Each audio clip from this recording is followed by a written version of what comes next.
Shalom à tous. Voilà, un petit message. En fait, c'est incompréhensible ce qui se passe. En fait, c'est incompréhensible. Il faut bien comprendre une chose, c'est que ce qui nous attend est très très clair. Il y a, comme on en appelle dans la religion, parce que c'est difficile pour certains Français de dire la Torah, quelque chose qui s'appelle, une notion qui s'appelle le Gog ou Magog. Gog ou Magog, donc c'est les dernières guerres, la fin des temps, etc., etc. Surtout que ça prend un aspect très très catholique, ce qui n'est pas le cas, vu l'appellation en français, je vous parle. Alors voilà, c'est pas LFI, c'est pas seulement LFI, c'est dans le monde entier. LFI se trouve pas en Australie, mais pourtant il y a de l'antisémitisme en Australie. Mais il y a pire que LFI, il y a la gauche, et la gauche radicale en Israël, qui ont provoqué le 7 octobre. Il faut le savoir.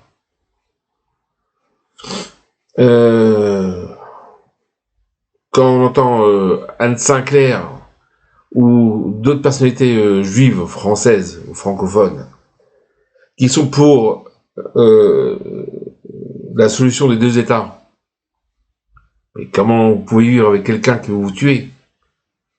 Vous avez votre voisin qui veut vous tuer, et il veut vous tuer, je comprends pas. Vous brûlez votre famille, violez vos filles. Vous voulez faire la paix avec lui? Alors l'importation en France de tout l'aspect de cette guerre, de ce conflit qui est en Israël, qui n'est pas un conflit nouveau, bien d'accord, c'est d'une hypocrisie mais totale, parce que tout le monde entier, a vu la gauche et la gauche radicale, donc des extrémistes, qui sont devenus pires que les extrémistes de droite, que la droite radicale. Et les gens ne se réveillent pas. Mais il n'y a pas à se réveiller. Vous ne pouvez rien faire. Lorsque j'entends le rabbin, le chef, ou je sais pas quoi, du consistoire, Elie Korshia, ou d'autres, Tapiro, ou tous les autres, qui se font le beurre, qui sont du beurre sur les juifs de France, par exemple. Tous les gens qui sont connus comme Patrick Bruel, qui généralement, lui au moins, est présent, en quelque sorte, Arthur aussi, mais tous les autres, que ce soit Hanouna, ou Semoun, ou El Maleh, ou tous ceux qui sont connus, il y en a plein en plus, c'est pas il y en a un ou deux, mais ils se prononcent pas. Certains attaquent, comme Hanouna, LFI, ou l'antisémitisme, on va dire, par défaut, c'est-à-dire en protégeant leur pays, la France. Il faut être complètement taré. Il faut être complètement dingue, en fait. Le problème, c'est qu'on s'en fiche d'eux.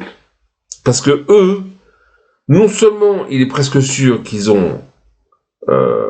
aient une maison en Israël ou une résidence ailleurs, mais ils ont des avoirs, ou du moins ils ont évidemment de l'argent, et on sait très bien que lorsque ça va encore plus chauffer qu'aujourd'hui, c'est-à-dire qu'aujourd'hui, nous ne sommes pas très loin en France, et en Europe en général, même aux États-Unis, moins aux États-Unis parce que Trump est passé, mais dans toute l'Europe, c'est terrible ce qui se passe. On est à la veille d'un massacre général des Juifs. Là, ça se fait individuellement, mais depuis quelques années, avant même que LFI passe aux législatives de 2024. Donc on ne fait que vous mentir, mais partez. Vous pouvez pas partir autre part, tout ça qu'en Israël. Partout, il y a de l'antisémitisme. Je comprends pas que vous compreniez pas ça. Alors, au moins, si vous venez pas par idéalisme, parce que c'est Eretz Israël, c'est la terre des Juifs, pas seulement de vos ancêtres, mais à vous aussi. Et chacun a une part, chaque Juif a une part en Eretz Israël. Pas de question d'être sioniste. De toute façon, quand on monte en Israël, être sioniste, c'est une débilité sans fin, puisqu'on est déjà ici. J'ai plus besoin d'être sioniste. On est sioniste en Rousse la Haaretz, en dehors. Mais ici, j'ai pas besoin. On a besoin de reconnaître certaines choses. Non, pas l'État, pas l'armée. On reconnaît le nécessaire qu'il faut en fonction du Dat Torah, de ce que la Torah nous apprend.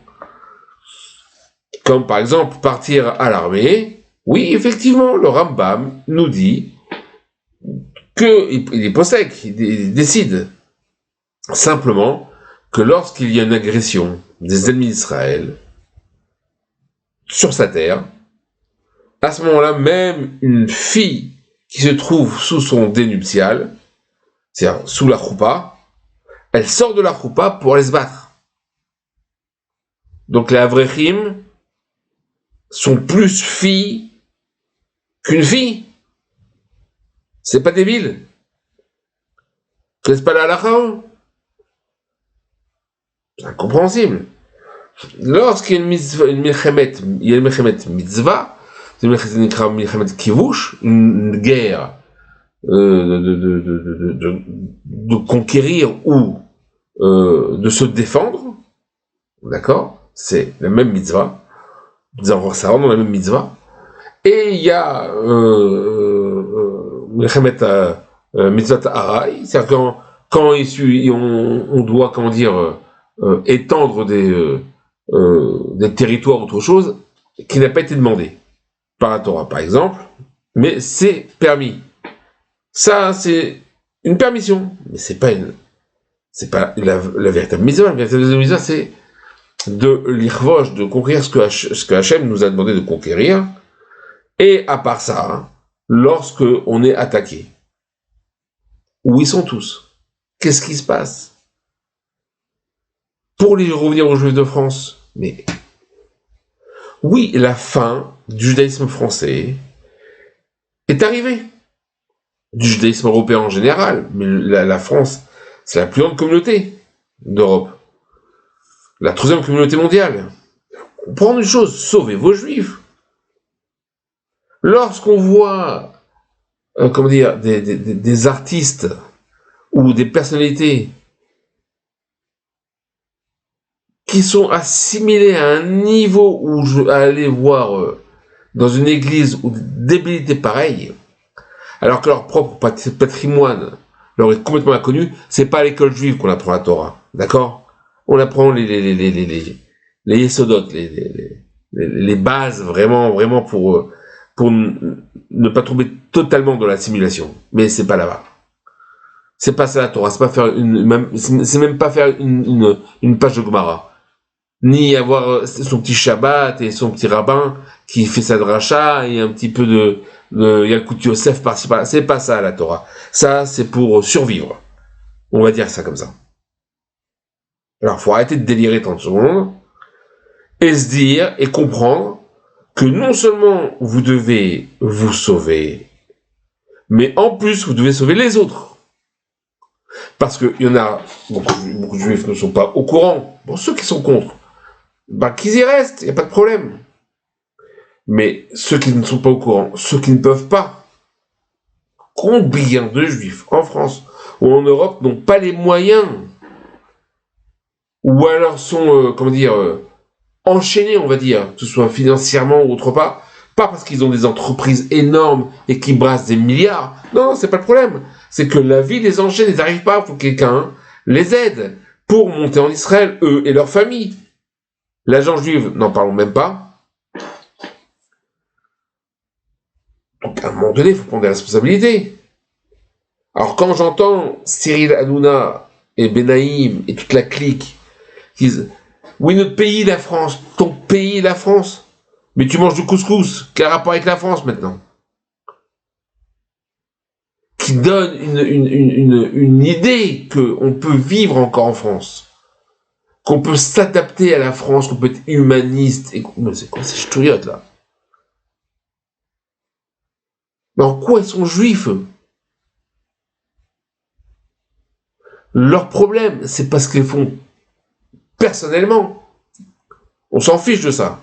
C'est qu'ils représentent une image pour les juifs de France et d'Europe, une image tronquée. On n'est plus des années 80 ou 90, c'est fini. Comment on peut ne pas comprendre ça? Alors venir en Israël, oui, c'est difficile, la vérité. Je vous dis, c'est pas évident. C'est une cure de désintoxication de venir ici, hein. Mais le vrai tikkun, le véritable travail, c'est ici, c'est pas autre part. Et ici, vous sachez une chose, c'est que ce qui se passe en Israël, le reste d'Israël, c'est un microcosme. Tout ce qui se passe ici se répand à l'extérieur. Tout. Donc on voit bien que ce qui se passe dans la rue en Israël, dans certains quartiers, dans certaines villes, pas partout. Et la différence principale qu'il y a entre Israël et Chutz La'aretz, c'est que, Nachon, Chas v'Chalila, il peut se passer beaucoup de choses. Et on espère que non. Que ce soit des actes terroristes, ou des attentats, Chas v'Chalila, ou autre chose, etc. Mais, je peux vous assurer une chose, c'est que lorsque vous sortez acheter votre pain, ou quoi que ce soit d'autre, ou vous allez au travail ou autre chose, vous n'avez pas peur. Vous n'avez pas peur. À part le traumatisme du 7 octobre, qui a déclenché chez les Juifs en Israël, en tout cas sur beaucoup de Juifs, et même beaucoup de Juifs qui étaient, non croyants ou très loin, ou des Juifs qui étaient même de gauche, voire même de gauche radicale, les gens ont changé. Ceux qui ne veulent pas le changement, effectivement, continuent de pourrir la vie et à diviser le peuple. Mais le vrai peuple, de base, il n'est pas divisé. On sait où est la vérité. Pas de question de religion ou pas religion. On sait qui sont nos ennemis. On sait que Trump, pour l'instant, il est avec nous. Dans une heure, il peut être contre. On le sait très bien. Donc, lorsqu'on vient ici, on n'a pas peur dans la rue. Il n'y a pas cette menace. On peut vivre, entre guillemets, paisiblement, si ce n'est les infrastructures un peu débiles, des fois, qui sont à l'image de la bureaucratie européenne, puisque c'est le fondateur de l'État d'Israël était européen. Mais à part ça, on doit passer, savoir vivre avec. Il n'y a aucun rapport. Qui pas, des citoyens dehors. Je sais pas, quoi.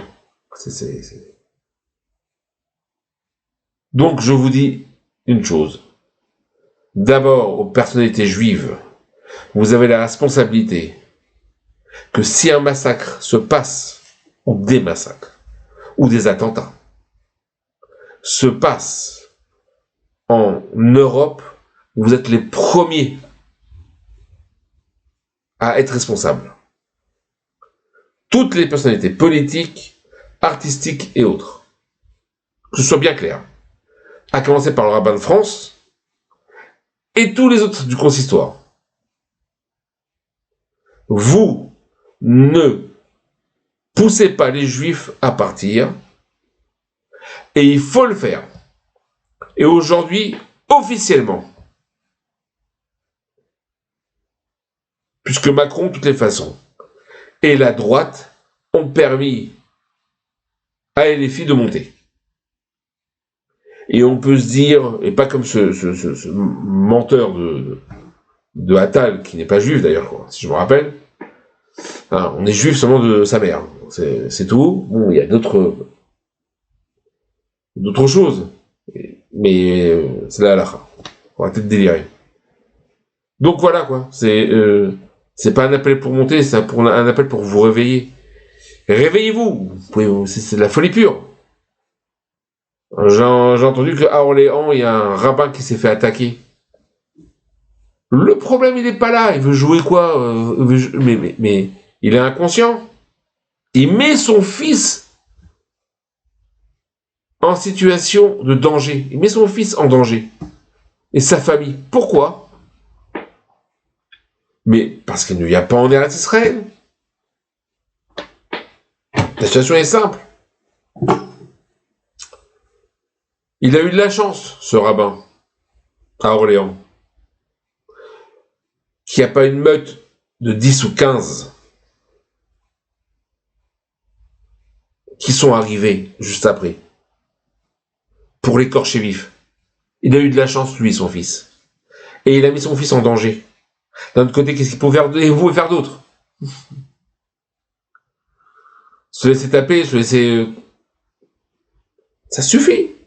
Ce rabbin doit dire à sa communauté, vous devez monter en Israël, moi, je plie bagage. S'il ne fait pas ça, il met en danger toute sa communauté, et s'il arrive quelque chose, il sera lui le premier intenté. Lui le premier, il sera responsable. Il y en a marre que des chefs de communauté, que ce soit des rabbins ou autres, laissent penser aux juifs qu'on peut encore vivre en France ou en Europe. Ce n'est pas vrai. Sachez qu'il est normal que tout ce qui se passe en Israël, que le conflit avec les Arabes soit amené en France ou en Europe. Mais c'est évident. Parce qu'un Arabe va dire, ah ben non, c'est les Juifs qui ont raison. Mais ouais, ou alors vont rester neutres. Les Arabes et les musulmans vous montrent à vous, Juifs, de Khoussarès, la marche à suivre. C'est-à-dire d'être associés à nous, Juifs d'Israël. À tout prix. Et pas comme des abrutis qui tombent sur Netanyahou ou autre chose. Ou sur les colons, ou sur les radicaux de droite. Les radicaux de droite, mais vous savez ce qui se passe? Vous, dans Yosh, Yehuda et Shomron, là où les Juifs et les grandes potes devant comme ça, les kipotes Srugot, et soi-disant c'est eux qui molestent les Arabes. Vous rigolez ou quoi?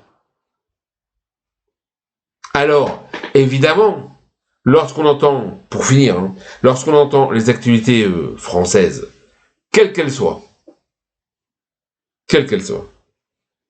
d'accord, que ce soit de France Inter ou que ce soit d'Europe 1 ou autre, ça c'est une chose. C'est que les journalistes, même de droite, qui sont en Israël, sont soit des goïms, soit de gauche. C'est simple. Ne parlons pas des journalistes insupportables qui sont juifs et qui sont contre le peuple juif, contre le peuple israélien, des juifs en Israël. Puisque, si vous ne l'avez pas encore compris, on peut être israélien et musulman, israélien et chrétien, israélien et druze. Le fait d'être israélien, c'est une ezrachout, c'est une nationalité. Ce n'est pas une appartenance à un peuple. Le juif, oui. Le peuple juif. Vous comprenez la différence? Et tout le mensonge qu'il y a, qui est une nébuleuse, on ne peut pas la contrer, contrer ce mensonge-là, qui se trouve partout. Parce que, aujourd'hui, les Arabes, tout comme les Français qui sont assimilés aux Arabes, et qui ont des bonnes raisons de le faire, puisqu'ils ont vu de toute façon qu'on ne pouvait pas arrêter le flux migratoire, ni l'ascension musulmane en Europe, puisqu'ils sont à tous les étages, pour le bien et pour le moins bien. c'est à eux de décider. C'est aux Européens, ou même aux États-Unis, ou en Australie, ou autre part. De ce fait-là, lorsqu'on est un peu sensé, on va se dire, on va monter en Israël, même si ce n'est pas pour les enfants, vos enfants, au moins pour vos voisins juifs, votre famille, vos amis, montrez l'exemple, vendez ce que vous avez à vendre en Europe, et montez en Israël, même si c'est difficile. Parce que la fin des Juifs d'Europe et dans le monde ne va pas être d'une grande quiétude. C'est simple. Et celui qui croit encore aux sornettes, tant pis pour lui. Qu'est-ce qu'on peut faire? C'est malheureux. Voilà. C'est un petit message.